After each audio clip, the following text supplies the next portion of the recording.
They seem to have some kind of primitive language. Oh, but you can't speak it, huh, smarty pants? Well, no, but I'm sure after a few months in captivity... I can talk to them. I'm fluent in Punch Monkey. You are? Impossible. Oh, I really don't want to do this. It's not a pretty language.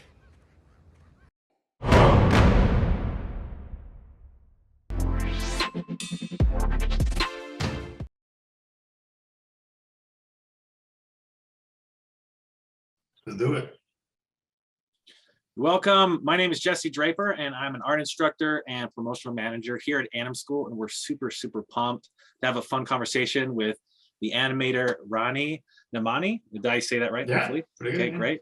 And Taran Matharu and Manuel Bover. Taran, you're working over at NPC, right? As a soup? At the moment, yeah, as an anim soup on Transformers at the moment. So Manuel, you are the head of animation here at AnimSchool Animation Program, and you worked at Sony before that. And Ronnie, you just told me earlier you're working at Netflix, but you were working at Dreamworks for quite a few years, sounds like. 15. Holy cow, wow. Yeah.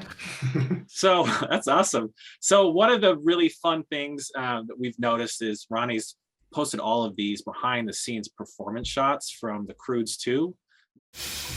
What's your problem, big guy? I don't have a problem. Come on, Grug. I've seen you moping around. What's your problem? I'm hot. That's my problem. Knock, knock. I'm knocking on the door, big guy. Open it. No. Open up to me. No. Share with me. Don't want to. I'm hot. What is acting for animators? Like, how do you define that? So personally, I think that there's a slight difference when you say acting for animators and acting in live action. The difference being that as an animator, you basically have a voice, right? You have a voice recording that you have to kind of time your acting to. So one of the really tricky things with animation is like you basically have to try to make it feel natural, even though you know that the timing is already set for you. So, but in a way that the process is like the process of making it natural is kind of in itself unnatural, right? Because you're trying to like make this thing seem like it's improvised.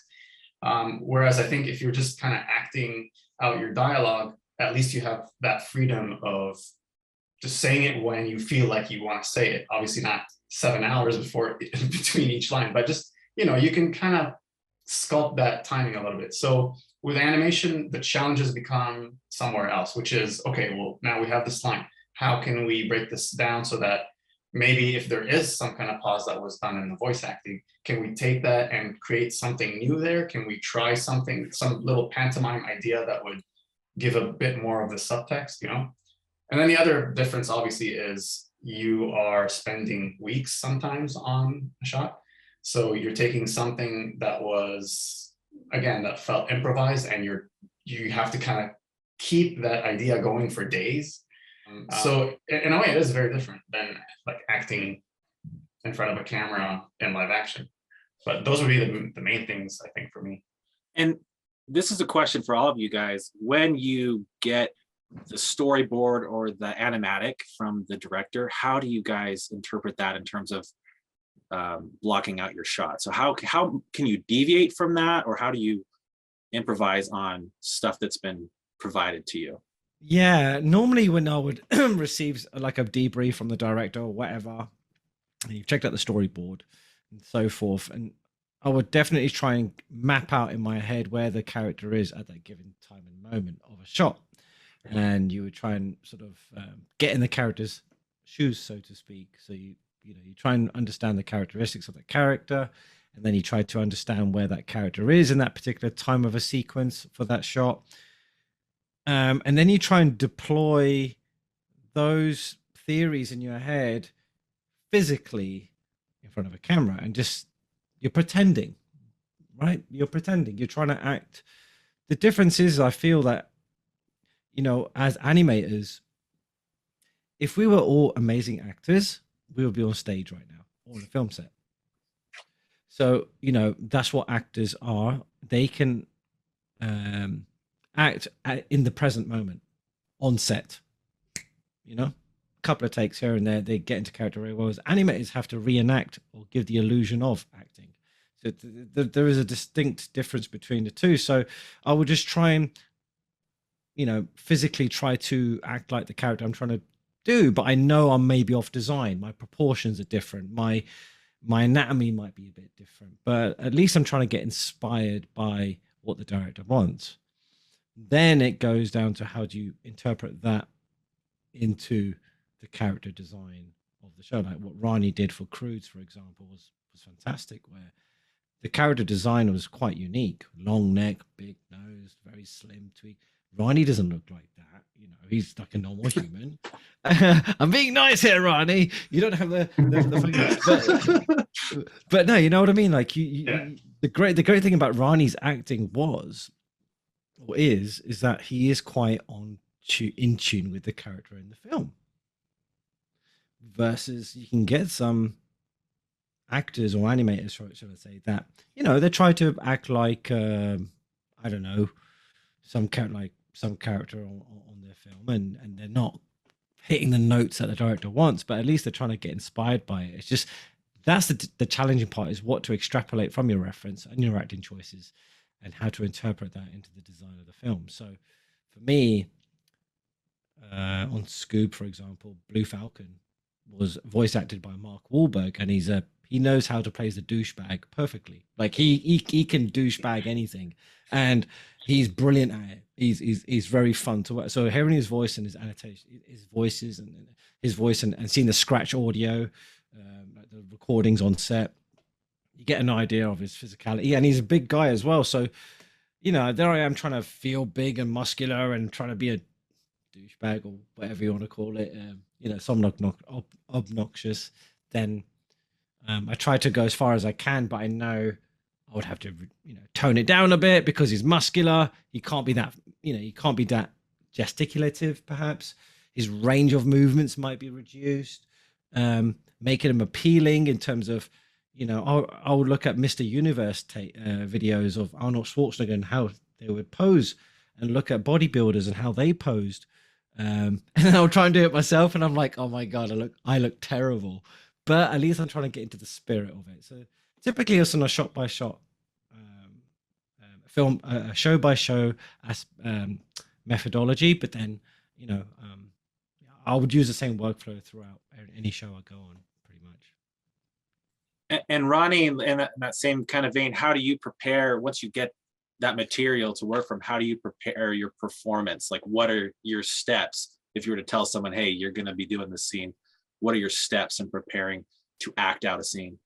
Yeah, I mean, it's in many ways it's kind of what Taran's saying, but I think also you tend to have to like break it down to the subtext, right? Like, just so that you try to act something that's different than the dialogue sometimes. Because what happens is you can get stuck in this place where when you read the line, at least for me, my tendency is I start to act out the line. And then it's not until I kind of break it down, like, all right, what is the character really saying in this phrase? And then what about this phrase? And then when I can find those keywords, suddenly it opens up these other acting choices. So then I was like, all right, maybe I can try it this way. So if someone's saying something and they're angry, maybe what they're really saying is, I hate that we have to be here tonight or something. And then so being able to write that down, suddenly I can, when I act it out, I can think of very different ways of saying what the character's actually saying. But usually that comes from the director. So like when you sit down with the director, when you launch the shot, you're gonna get a chance to ask these questions. You're gonna get a chance to just explore, okay, where's the character coming from? Because sometimes, especially with our jobs, like we're so focused on this one moment for weeks sometimes that it's tough to kind of step back sometimes, but that's exactly where the director's at. The director's seeing the entire picture. So they have this very different point of view, and they can easily tell you, all right, well, this is where we're coming from, this is where we're going to, so this is where I want the character to be right now. And you can ask all these questions so that when you go into the acting room and lock that door, you can actually spend time focusing on all the right context, because you have the overall idea, and then now you're focusing on the trees. Exactly. Yeah. Context is everything. Context is everything. Like it is. It honestly, that's like probably the biggest thing that we miss or may not necessarily have enough time to is to digest context when animators are working on a show, for example, where, you know, depending on the show, of course, if you do, you know, ideally you should have the context and you should be able to digest the story as much as possible to get an idea of that character.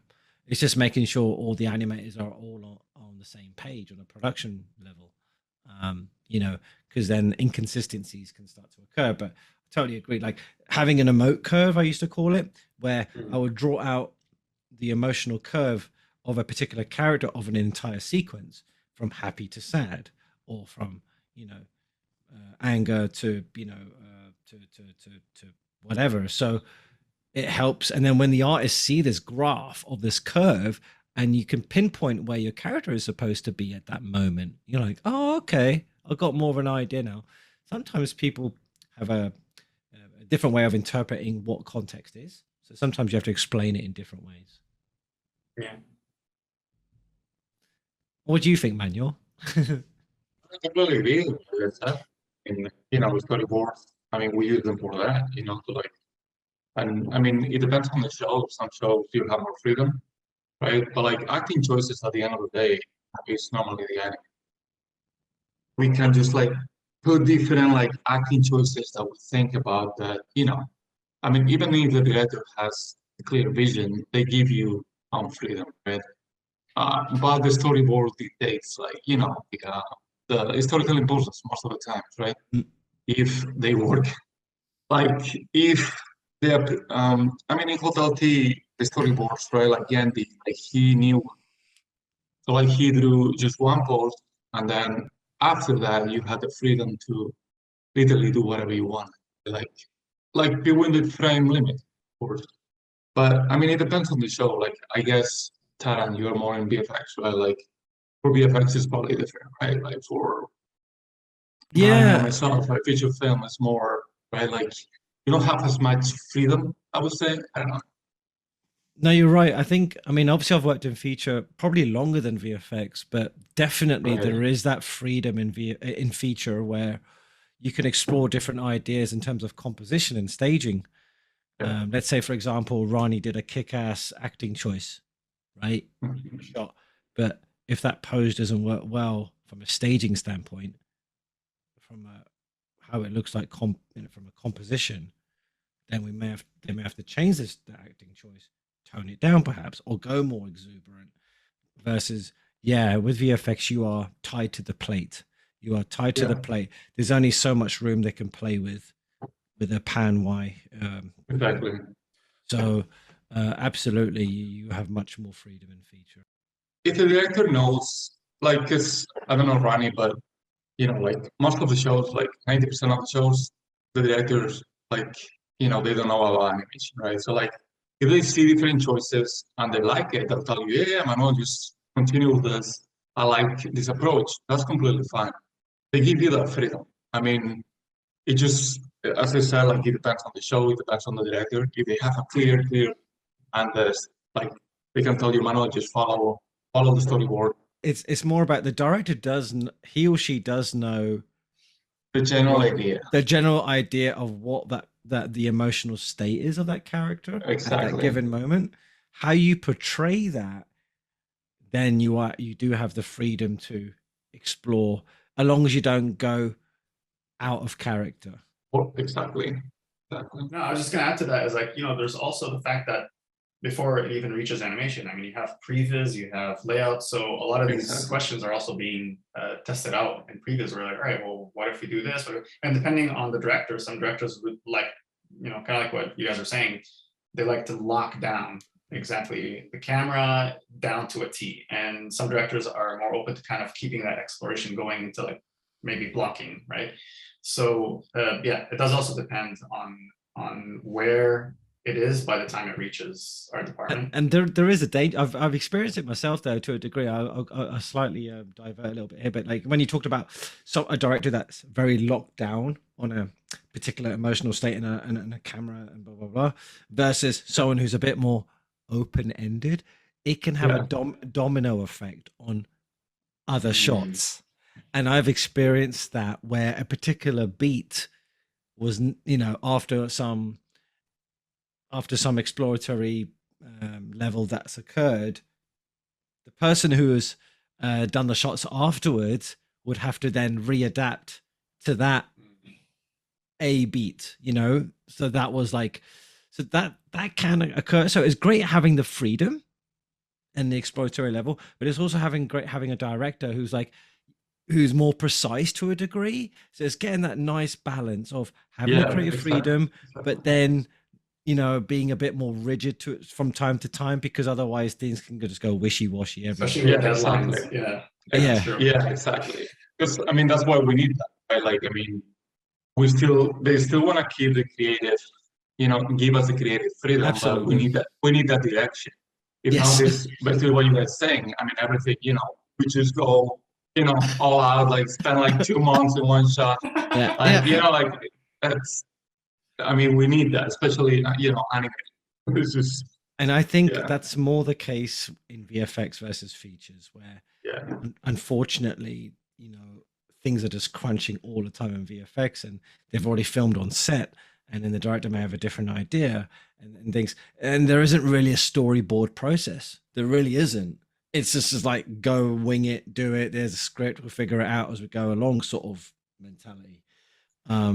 Versus, you know, unless it's something like Avatar or whatever, where they got the budget and the money and the time to spend on, you know, pacing it, storyboarding it properly. But in features, the storyboard approach is fantastic. It already locks to a degree with some freedom of movement to a degree. So that's interesting. So was Avatar all boarded out? James Cameron did board out certain sequences. I could be wrong, but from what I last read, it was. But that took years to develop as well, though, right? Yeah, it takes a while. Let's take this moment to talk about your great idea. What? Grug felt, and I concurred, that Guy should be with his kind of people, evolved people, and Eep should stay with her kind. So we made a deal. Say again? What deal? His deal! Your idea. Your idea? Guy stays with us, and Eep stays with her pack. Grug's words, not mine. You tried to get rid of me? Really, Dad? No, honey, I don't think that. I mean, he made me think that I thought that. Yeah, how did you find the character of Mr. Betterman? So yeah, I mean, obviously it's a collective process. So like by the time it reached animation, obviously there's design, there's the modeling. The head of animation, Jakob Jensen, had a lot of feedback. So by the time it got to me, you know, you look at the design and there's a lot of personality kind of exuding from the design, which helps. I mean, that's a healthy place to be, because you know that from here you can plus it, as opposed to if it gets to you and it's very neutral and you're like, oh god, yeah, which is, it would have been fine if you have all the time, but we never. I mean, obviously there's always a deadline. So yeah, in the case of Phil Betterman, like he was already in such a good place. So by the time I got the rig, really I was just already thinking of acting choices, as opposed to, okay, well, there's things that we really need to fix with the design and change things. That there was really none of that. And then, you know, the rigging that was done on it was incredible. Like, and the nice thing is I did get to work closely with Kira and Evan, who were both rigging it, and Juan as well. And it was nice because, again, because it was in such a good shape, all of the things that we were adding we were just adding extra fun little details. Like there was little tendons that we could kind of blend shapes, basically, that we can have come in and out. And because he was very expressive with his hands, like you wanted to see those tendons. So we got the chance to now focus on these things, you know? So yeah, that helped. But in terms of just personality, it just comes down to doing some animation tests and acting things out, and then showing it to the director. And, you know, a lot of times I like to, most of the time actually, I like to show reference before I touch anything, because I'm not a fan of having to touch the curve editor and then delete everything with the deadlines again that we have. So the faster and cheaper way is just let's act out some stuff and let's have a conversation, and then we can kind of see where things go from there. So yeah, being able to do that means that you can now just do some acting tests, show it to the director, and start being like, okay, is this weird? Is this too much? And by the way, weird sometimes is good, especially in pre-production, because that's how weird, because it's subjective. When you say something is weird, it means to you it's very not what you would think would happen. So that's a good place to be, because that means this is the place to try weird stuff, because you'd be surprised at some of the things that actually have a response or reaction from people. And you're like, oh, well, I'm keeping this. So yeah, it's just in the beginning, you're exploring, you are not necessarily tied down to any dialogue. Like for Phil Betterman, and actually even for Grimmel, being able to take lines and then just put them in an editing software, Premiere, whatever, and then just go in and start to add like empty, quiet spaces, like that's something you can't usually do in production, right? So this is one of the few places where you can start to explore that and be like, all right, I'm going to take this dialogue, I'm going to have this really long, quiet, awkward beat here. And then again, you can show it to the director, make sure they're on board. But yeah, so there's a lot of exploration. There's a lot of trying weird stuff, things that you wouldn't necessarily think of when you're under a deadline, and because there's a time to do it. And yeah, building a lot of shapes from those tests. So for me, like, we obviously have a standardized library where we have all different phonemes and stuff, but I actually find it even more specific and useful when you're doing a test, because then you start to find all these very specific shapes because it's context specific. And so plopping all those in the library and recategorizing them later, but that's where you start to get specific, because I mean, I guess that's the key word, specific. If you the more specific you can get with the character, the more the character feels like, well, believable, right? They're their own person. And in a way, that's what you're doing with all these acting tests, is you're trying to find ways to differentiate them from things that you've seen other characters do. And so the more specific you can be with the acting choices, the more, again, the more weird you can be, you'll explore early on, so that you leave that exploration kind of figured out before you start production. Yeah, I mean, it's like rehearsals for actors on set. They would actually rehearse, try different things. Rowan Atkinson, when he was playing as Mr. Bean, the amount of outtakes or amount of things he would do offset, they would catch and be like, we want that. So, it's all about exploring the idea behind the character. And I think being able to rehearse in the 3D world, i.e. do these anim tests and so forth, is a great canvas for the director to possibly see something that he or she may have never thought about in the first place. You're presenting ideas that'd be like, oh, wow, I never thought of that. That's really cool. We want that, Again, the director may have a broad idea of what they want for the character, but unless they're very, very attached to a particular character where they know the ins and outs of that character to the T, then sure. But generally speaking, they don't.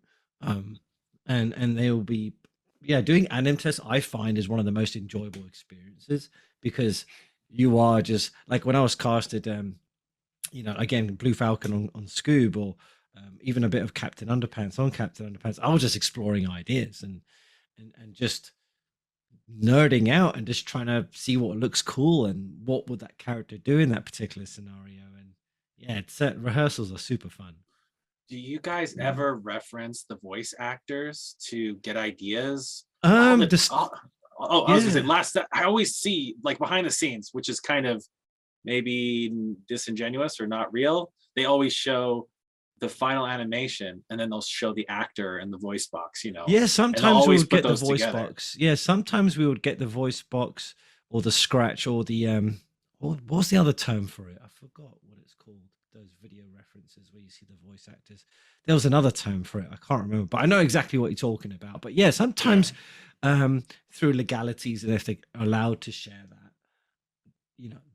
it's awesome, because especially when it comes to facial performance, it certainly helps. Especially if you've got someone like, say, Tom Hanks, for example, playing as Woody. Oh my God, that's a goldmine. That sort of stuff. Or any actor who can portray themselves so well naturally, I think it's only beneficial for the animator to get inspired by. Yeah, I mean, I really wish the animators can work more with the actors. I don't know Oh, why that doesn't yeah. happen. That I should totally happen. agree. There's a massive disconnect right now, right? I mean, Yeah. the only connect we got is the director, which is great, but the director would be there then on some recording booth in Hollywood or wherever, and they're directing the voice actors and actresses. It would be cool if, like, even if it was like the lead animator or the animation supervisor or someone was there as well, or if you can get the animation, I get it can be expensive and time consuming getting all the animators there, I get it, but even if the actor came to visit the studio or did a, oh my god, like that would be amazing. The animators will be like so inspired by that. Yeah, because like I feel like they'll have a lot to talk about. Oh Like, my I feel god. like if you talk with an actor, there's a lot of things you'll be able to talk about together. Oh my god, yeah. Absolutely. Well, because you were embodying their voice. That's the other question I want to ask. When you're working on a feature film with a famous actor and you are acting out their voice, you must feel some kind of connection to them. You're embodying their voice in your performance. Yeah, I mean, if I was, say, animating a character that was voice acted by, say, Jack Nicholson, who's one of my favorite actors of all time, I think it goes without saying, or Olivia Colman, who I think she's so good. Yeah, I would just watch all their films just to see the spectrum of their acting range. As much as I can, and just get inspired by that. But oh my god, if we had a Q&A session with Jack Nicholson or Olivia, oh my god. Yeah, Ronnie, did you reference Peter Dinklage at all when you were performing Phil Betterman? I did watch, like, when I heard that he was going to be the voice. I just quickly went to YouTube to just watch some Peter Dinklage clips, right? But obviously they're all different contexts. But in terms of just when I'm working on a shot, not really, because you already have his voice and there's already a lot of Peter Dinklage in the voice acting and in the timing. So to me, it's the advantage is to actually now go your way and then combine that with what he's done. And then you kind of come up with some new mix of something. Which I find is actually one of the hardest things to do, Ronnie, is to find somebody's voice like Peter Dinklage is very distinctive and you just know it straight away. It's Peter Dinklage. There's a charisma behind his voice, right? A certain wisdom, so to speak, the way his voice is travels. Yeah. And then you're able to not dilute that. You made it additive by adding your own flavor to it. Thanks, man. Yeah. It's a great combo versus somebody could dilute the voice acting. Yeah, part of that I feel is the number of takes, to be honest with you. Like by the time I'd start to get into a good acting territory, I've done like 50 takes, 60 takes. In fact, just like recently I was kind of going through some of my stuff, I'm trying to put some Instagram things together, and I was like, wait, let me see the raw reference that I did again, and it's sometimes it's much more than 60 takes, because for me, again, it's not natural the first time you do it because you're trying to fit it into something that's been made for you, right? Yeah. So for me, it's actually not until you cross that 50 mark in a way that you're now starting to build muscle memory, and you can actually start to kind of go through the dialogue naturally. And now you can actually, it's like driving. So now you can not focus on that. And I always use this analogy, I think, as the worst. It's like driving. You can now check out Spotify as you're, don't do that. Not condoning, but it's the fact that you can now have a conversation, let's leave it at that, as you're driving, right? But in the beginning, you're like, the first time you drive, you're like, you're just focusing on all these things, right? It's like method acting. Sorry, Manuel, you were saying? No, I was about to say the same thing. I mean, it's just, you're more relaxed. It's more natural, right? Like your acting choices are more natural. Subtext is more natural. Like you think about the subtext more. It's basically what you were saying. I thought the same process. It's like almost like when you on your daily routine of making a cup of tea or a cup of coffee, you start doing it like Peter Dinklage. Yeah, you get into you know, that. Yeah. you know, You like your overdo day, it. You're...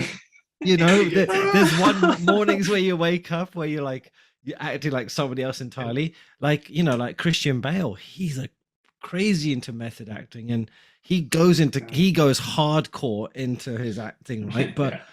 these actors though they can just do that with their brains, which, you know, they would repeat until they recalibrate their muscle memory to do something of that character.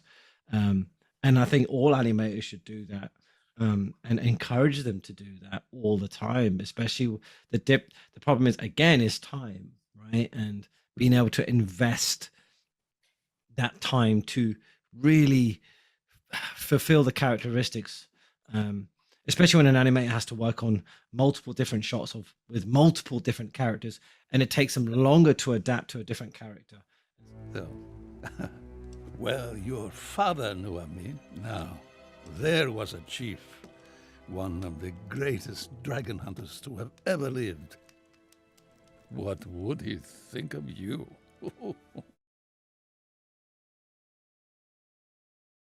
And maybe for all of you, if you were to give advice to your past selves as you were beginning animation, what was it like, you know, when you first started recording yourself as reference? What advice would you give your younger self to maybe jumpstart where you are now?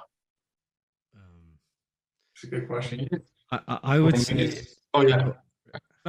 I mean, for me, it's what Ronnie was saying. Like, shoot as many days as you can till it becomes, you know, like, it's like muscle memory. So you become more relaxed. Okay, you be like, your acting choices are more honest. Like, that's what you look. It's just honesty in acting, right? And sincerity in acting.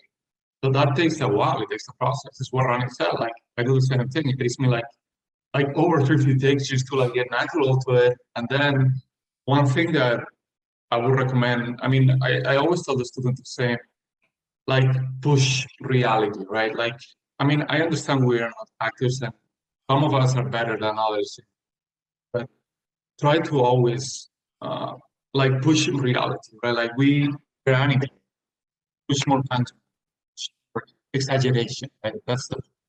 We need to exaggerate, right? Like that's what animation is.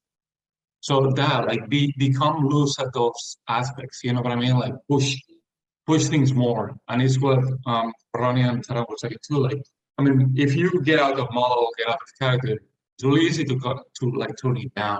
But if you don't get your point across, it's really hard to like get, you know what I mean? Like it just takes a long time, like of like notes till you get there, right? So that's my main. I would say, like, for me, if my younger self, if in terms of reference and what should have taken from it, me personally, I've always been enthusiastic with drama and improv. Like one of the shows I always watched, Whose Line Is It Anyway? I love stand-up improv. So for me, it was something that, and drama was always been, it's probably why I love film in general. Animation came after, but I just always loved film and acting. So it was just something about that. But I wish when I was younger that I studied more about the anatomy and the lines of action and staging when I was younger.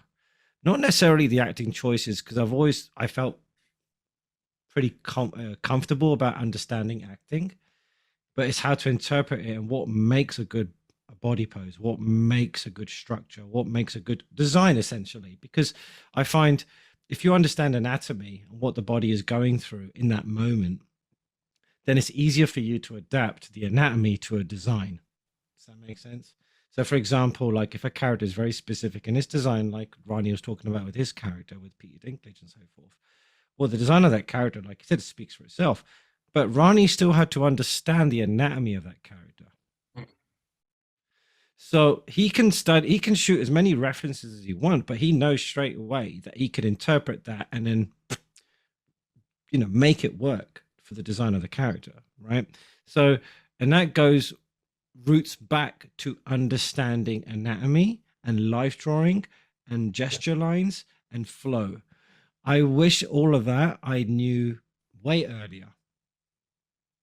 I think personally, because I think acting, we've been, you know, submerged in acting from a tender age of 8, 9, from watching movies.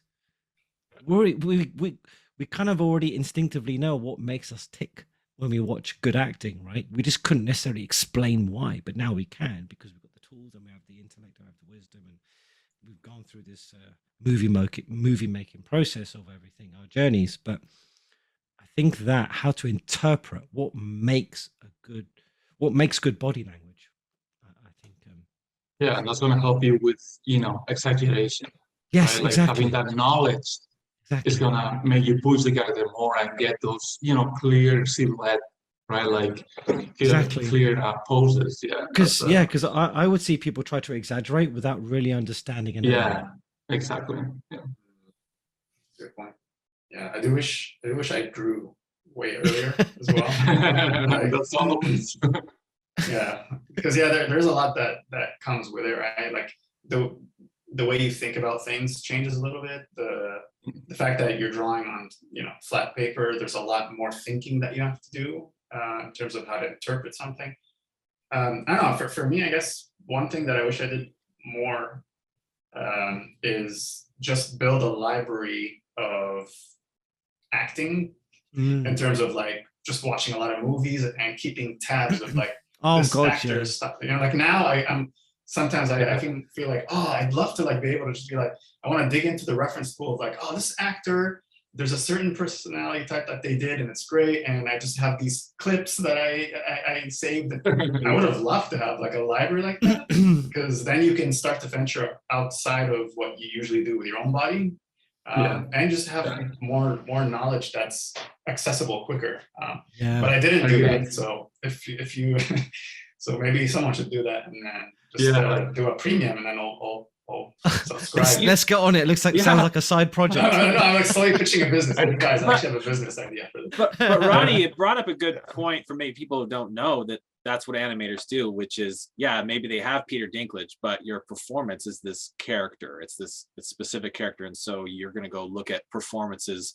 from someone's pantomime or way someone moves. So when you, I'm assuming every time you watch live action or animation, you're probably observing how they exaggerate or push poses exactly.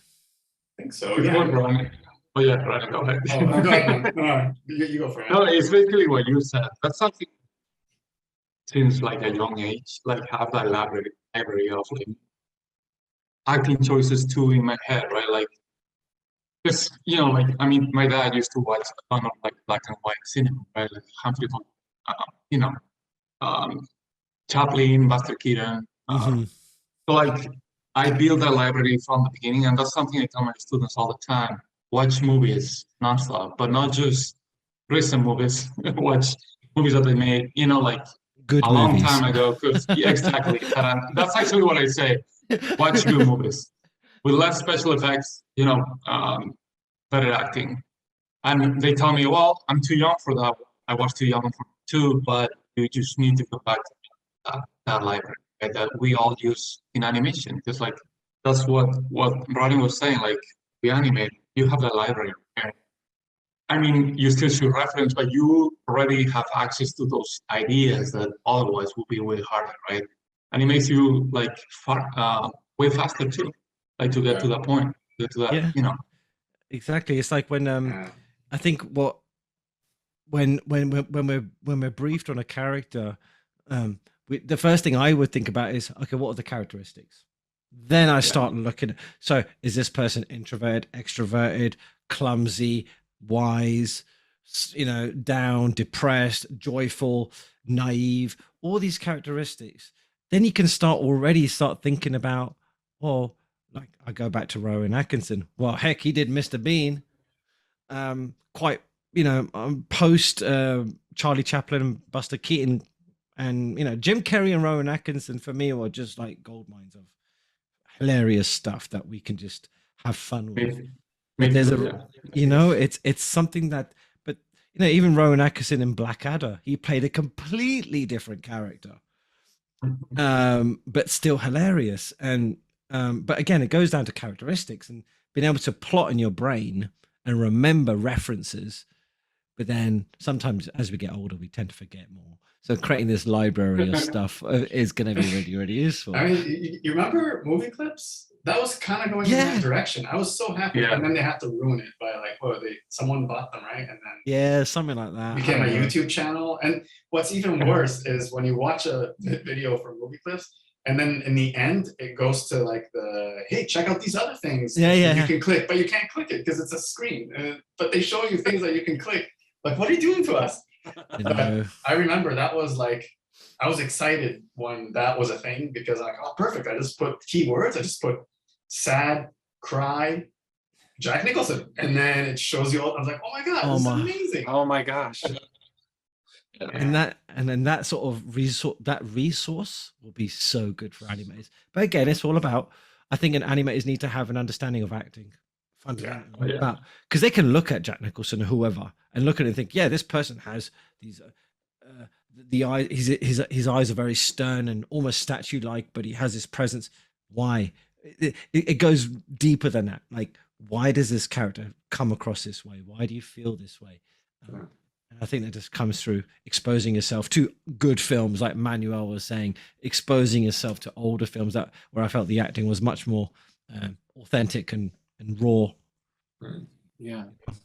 You all said something earlier that I've been thinking about and I've wondered about, because I've heard animators say it often, which is push the poses or exaggerate.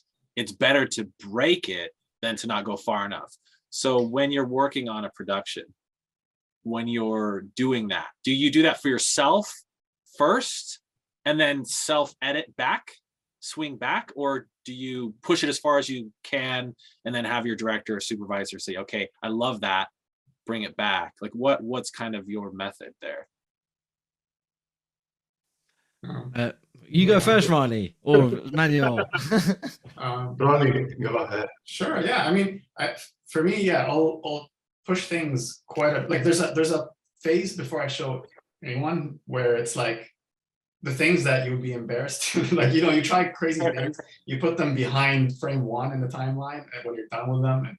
But like, I'll try some stuff that's super exaggerated, just want to get it out of your system in a way, because you're like, all right, well, otherwise you keep thinking like, well, what if I did this? Would it have looked, all right, let me just quickly pose it and try it.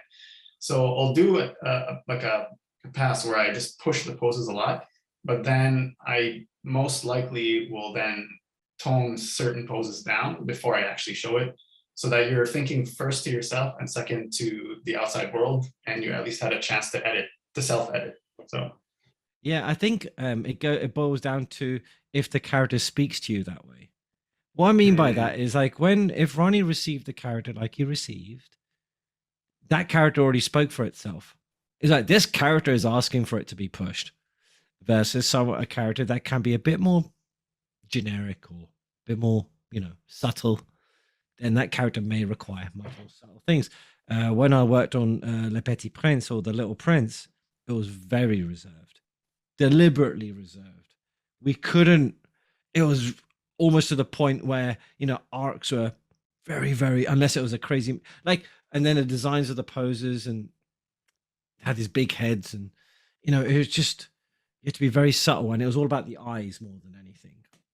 That's where you could push your poses with the expressions, with the eyes especially, versus, if it was something like Hotel T. I mean, Manuel worked on probably one of the biggest shows that has the most extreme poses.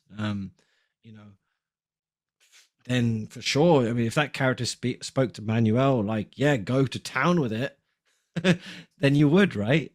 Yeah, I mean, it depends if the character speaks to you that way, and then you're like, I'm gonna flex those muscles.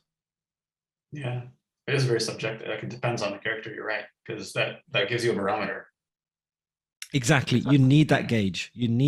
Because the amount of times I've seen a character an animator just pose for fun, which is awesome, but then they forgot about the fundamental exercise, which was, who is this character?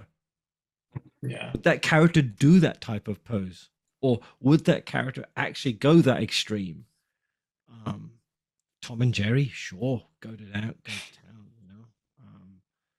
But Why yeah, storyboards are helpful to us, yes, apart from the background that we have, that's part of the background. yeah. Yeah, it's true. Another quick question, and this almost maybe a separate idea, but also very much related. Let's talk about hands. So acting with hands. How do you? Because hands, when I look at hands, when I'm drawing hands are weird. You'll look at a picture of a hand, you accept it as a hand, you start to draw, you're like, this looks really weird. So I imagine animating a hand is probably quite challenging. So how do you guys deal with hands and acting? It's funny you talk about hands now because I'm actually having that exact discussion on Transformers.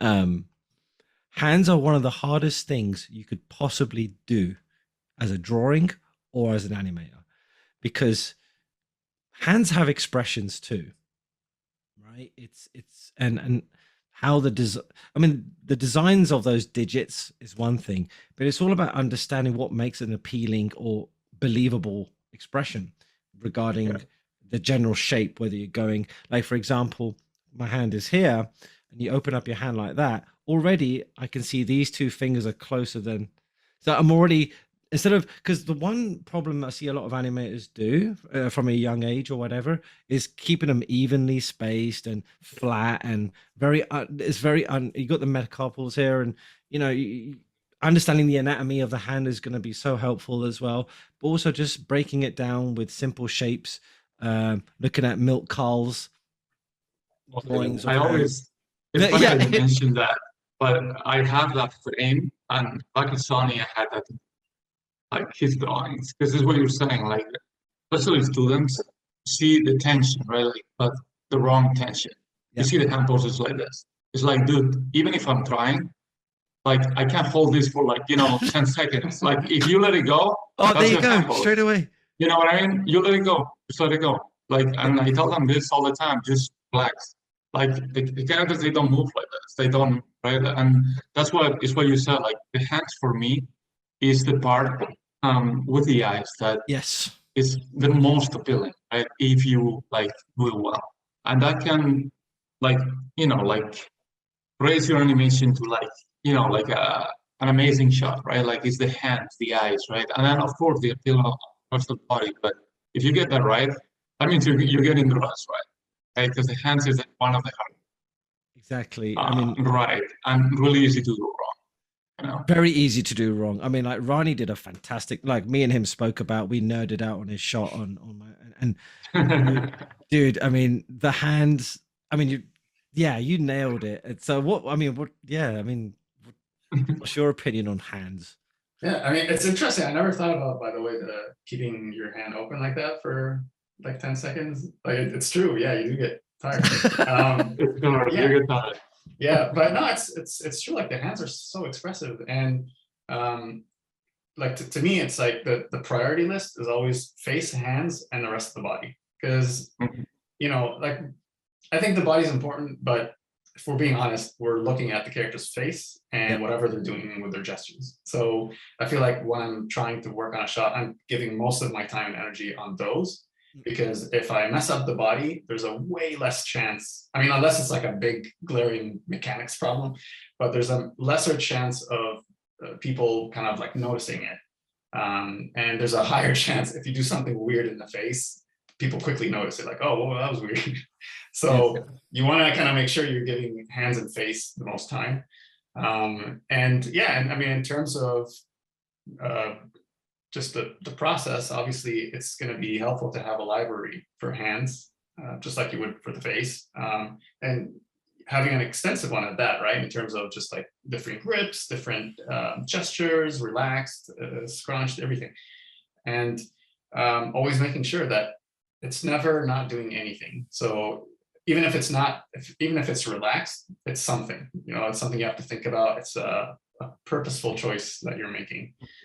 To kind of communicate a certain feel. So I think it's just, that having a good library and giving it a lot of time. And time usually means trial and error. Like what I found after years now is the trial and error never stops. And I think when you first start, you're 15, 20 years from now, I'm gonna be able to like, I know what to do. I know I just, and then after 5 years, you get the hint of like, I don't know if I ever will. And then after 10 years, it starts to dawn on you, the reality, like, oh, no, actually, if I don't put the time, it will just not look good. There's just no way around it. And so the more, so by like 15, 20 years, you're the grim reality, you've accepted it. It's like acceptance now. And you're like, all right, so I just have to really focus on every kind of finger and make sure that the overall pose is working. And by the way, this is for whichever character is in the foreground. If a character is in the background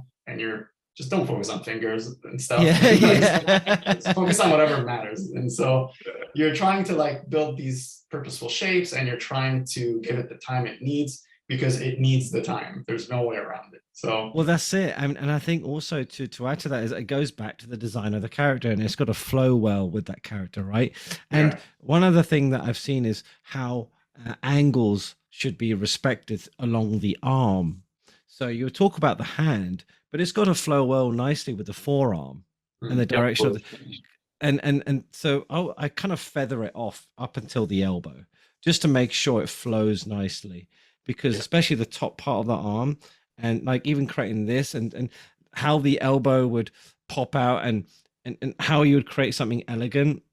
You know, the design aspect isn't just about the digits necessarily. It's this part of the hand which gets very overlooked, because if you stand naturally, like my hand is relaxed here, right? See this shape here.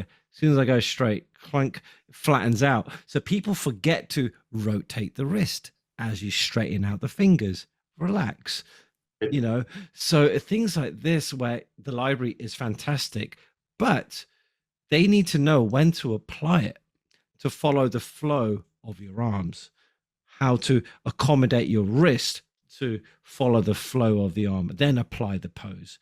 Because they might just apply the pose and be like, I'm done. But no, you got to make sure the wrist is in the correct orientation, it's flowing well, the forearm, etc., etc. Yeah, I mean, everything is connected. Yeah. You know, you just need to think that, like, one part is gonna lead, the rest is gonna follow. When I say that to the students, it's not just because something leads and the rest follows. Like, keep the connections in mind, right? If you what you guys are saying, if you spend time with the fingers, don't forget about the wrist, don't forget about the forearm, don't forget about the arm, the biceps, and the shoulder. Like, everything is connected, and that's how you get the flow. That's what the students do. They just, what you're saying, they just do one pose, and then I'm like, well, what happens to the body? And it's what Rani is saying too. Like, you just if you put the attention to the hands, then the rest will just flow, right? Applying that, like, everything needs to. Exactly. And to jump from hands, you talked about your priority of things you should pay attention to. You said the face, eyes, hands, and then the body. So what are some things that maybe more amateur animators, even professional animators, maybe overlook when they're doing acting for eyes, animating for eyes? I mean, oh yeah, Rani, go ahead, Manuel. No, Rani, go first. Well, for me, it goes back to the specificity thing we were talking about earlier. Is I think a common thing is to just make it pretty general. So it's like, oh, this character is happy now. It's like, but there's 50 million types of happy. So what type of happy? Because that's when you really start to connect more with the audience, right? Like, because when you see someone, right, and they're smiling, usually you can connect, you understand what that means, right? Because it's a specific smile. Maybe they haven't seen you for years, and then they see you online, and then the first time you see them, they smile, and you're like, that smile is saying, man, I haven't seen you for years. This is awesome. So you need to be able to, kind of like what we were talking about earlier, break down the subtext and then try to be as specific as possible. But that is a common mistake I think I see, where things are very, very general in terms of the main expressions of happy, sad, disgusted. Yeah. It's really basic. Yeah. It's what you're saying, it's subtext. Just think what the character is thinking. And then, like how you react. Just most of them, they have problem. It's what you're saying. They just go to basic smile, right? Like, if a character, if a character doesn't smile, it doesn't mean, she's not happy. Just find the subtext, just with the eye reaction. That can tell me if the character is happy or not, right? Like, just that, like, don't, like, go to, like, general, like, smiley face, right? Sad face, like, just think more about stuff. like that internal, right, like dialogue, and like be more subtle, right? Yeah. It's like you can tell if somebody. No, we've been wearing masks throughout these last couple of years, right? Yeah. And I think it has been an eye opener as to whether somebody. I've been observing people. No pun intended, right? No pun. No. Yeah. Yeah. But I've been able to really see if what they're thinking, and it's weird. I'm reading their eyes more, and it's been a kind of like a interesting discovery where even though we've been looking at eyes, I mean, as a photographer, I tend to look at portraits a lot, and the first thing you look at are the eyes.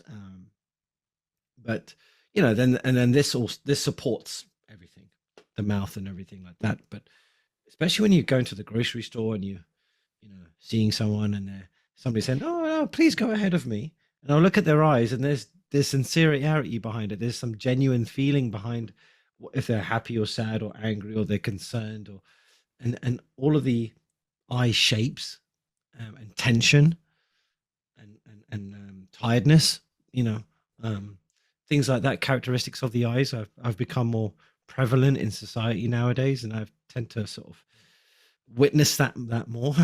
So I think that's eyes are everything. Eyes are everything, more than anything. Oh, I have to ask all of you. Oh, sorry.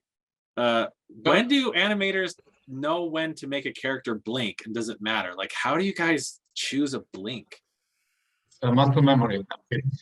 Muscle memory. No. But yeah, I mean, it's a keeper. I mean, I don't know how to explain it now, but well, I mean, right? I mean, it's always the rules, right? The change of head direction, eye direction, like it's a lot that you can apply, but then it's a keep alive too, right? Because the students, that's what they forget too. It's like you have like a 100-frame shot, right? Or they just apply, oh Manuel, like here. But I mean, it's common sense, right? Like it's common sense. For me, it's common sense. And then, I mean, I think you just know, right? Like, because those are the rules, but then you just know by experience, right? Or by observing people, or for me, it's common sense,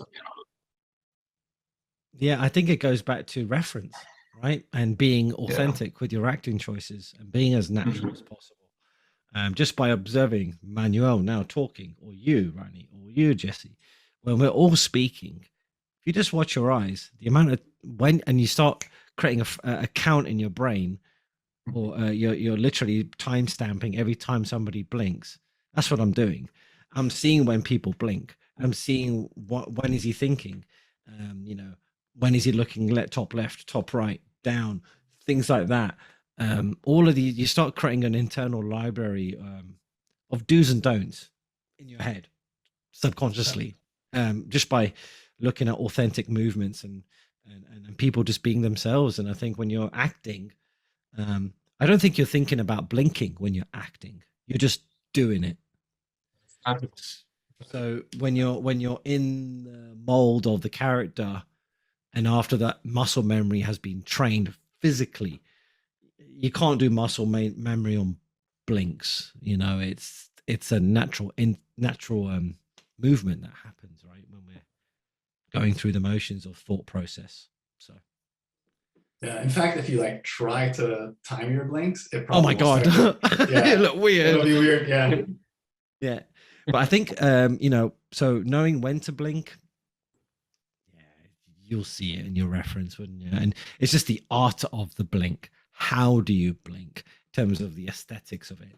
That's when you can start looking into it in more detail. But a sense of it all boils down to the reality of a blink. So then that way you can just see the spacing, the compression, the looseness, the tension. Yeah, and it does vary too. That's one thing, right? I mean, you bring up the spacing. It's there's a general textbook way of you start here and then goes 1, 2, and then it closes. And it's That's crap. what? I don't know what you're saying. You said that's crap.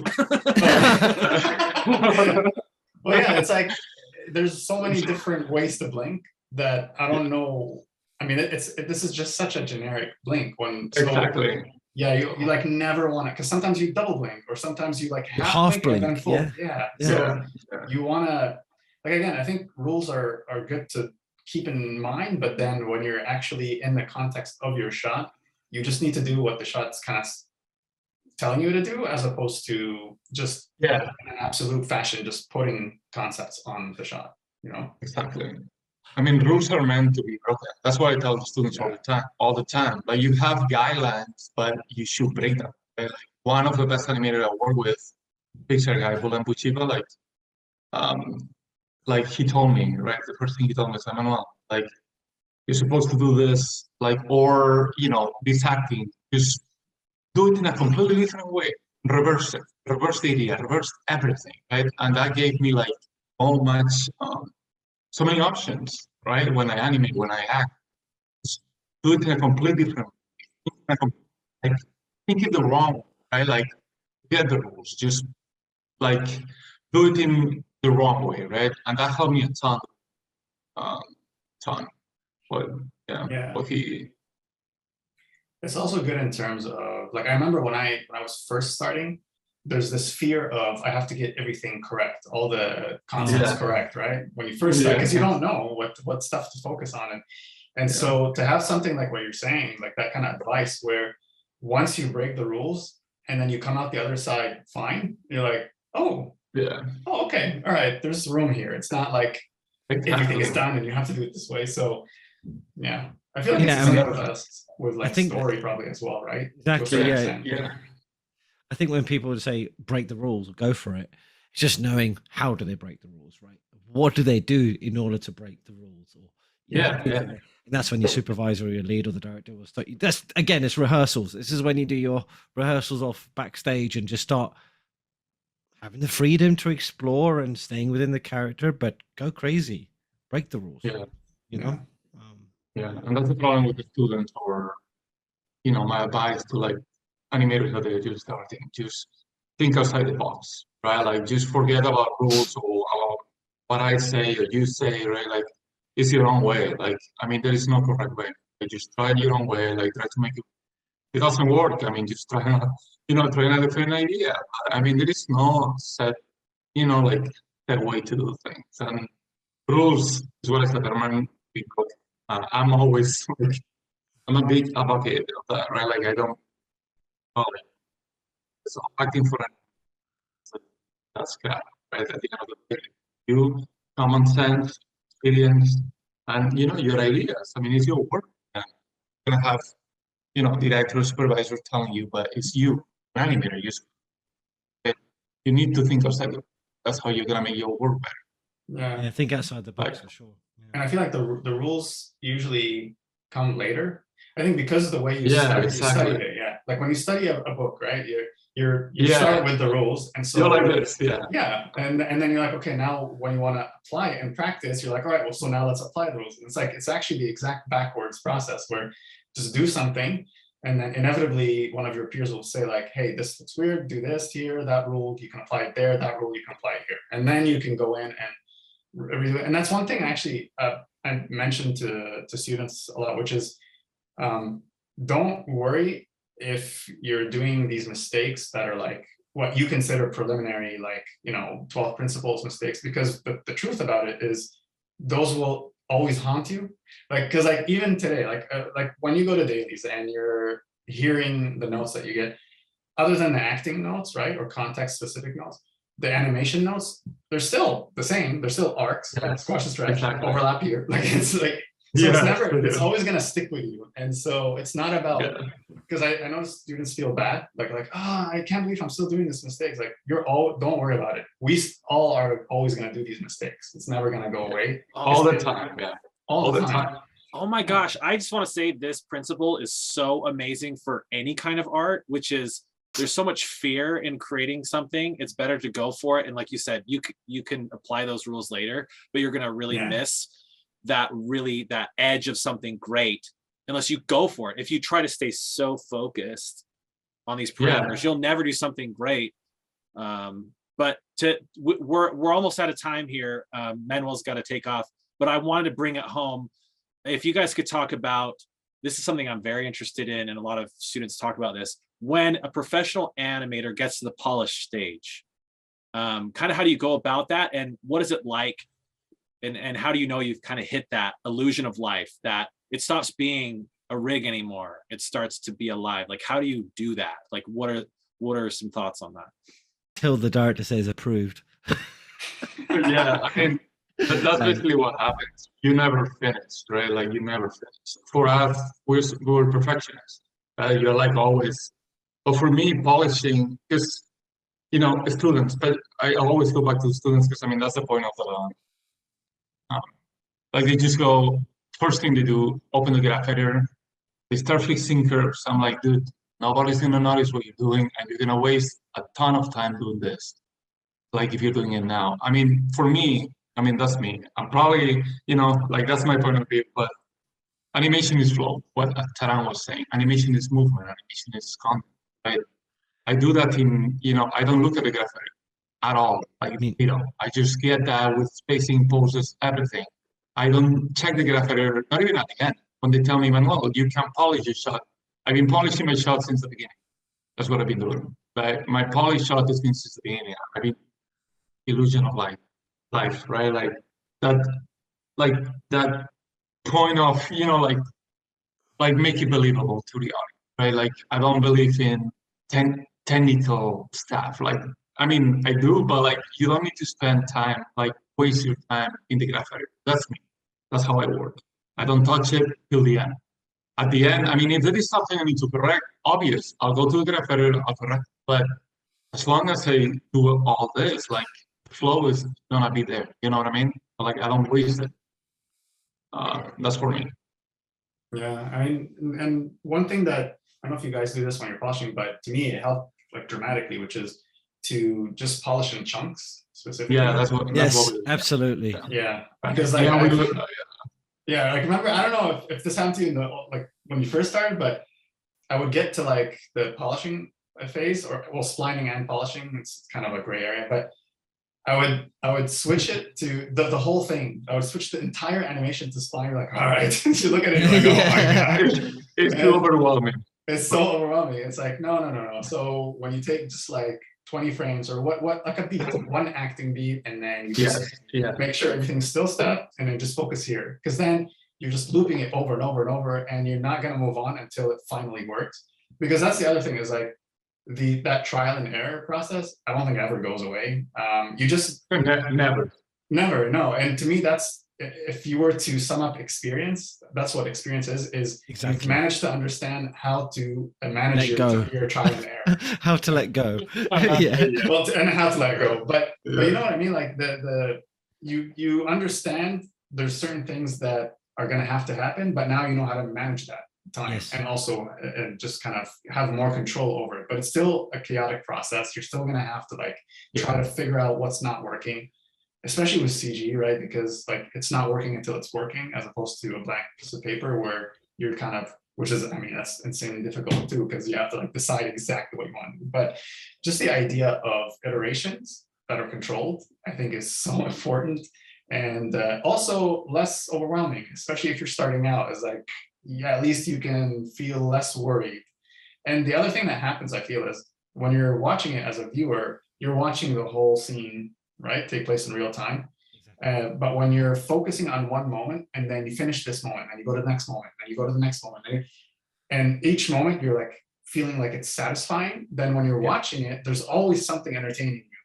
You know, it could be a slight movement, it could be an acting choice. So exactly, yeah.